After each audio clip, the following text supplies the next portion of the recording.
ബക്കറ്റിലും paint വാട്ടയിലൊക്കെയാണ് ഇത്. Paint കലക്കിയ bucket തന്നെയാണ് മട്ടുപ്പാവിലെ കൃഷി. ചുവന്ന ചീര നല്ല ഉഷാറായിട്ട് വളരുന്നുണ്ട്. ഒരു മിനി വിളവെടുപ്പ് കഴിഞ്ഞതിൻ്റെ ബാക്കിയുള്ളതായി ചീര കാണുന്നത്.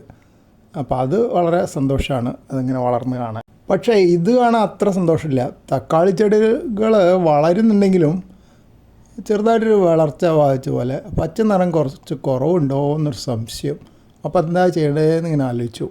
അപ്പോൾ ഇവിടെ ഉണ്ടായ പയറുവിത്തുണ്ട്, 2 എടുത്തു നടാമെന്ന് വിചാരിച്ചു. ഈ പയറുവിത്തിൻ്റെ ഒരു പ്രത്യേകത കണ്ടില്ല. അതിനൊരു കുറച്ച് ഭാഗത്ത് കണ്ടാൽ തൊലി പോയതാണെന്ന് വിചാരിക്കും. യഥാർത്ഥത്തിൽ തൊലി പോയതൊന്നുമല്ല, അതിൻ്റെ ഒരു നിറ വ്യത്യാസമാണ്. അപ്പോൾ അത് 2 ആ ബക്കറ്റിൽ നടാമെന്ന് വിചാരിച്ചു 2 വശത്തായിട്ട്. അപ്പോൾ അതിൽ നൈട്രജൻ ഫിക്സിങ് ബാക്ടീരിയ ഒക്കെ ഉണ്ടാകുമ്പോൾ ചിലപ്പോൾ വല്ല ഗുണം കിട്ടിയെങ്കിലോ.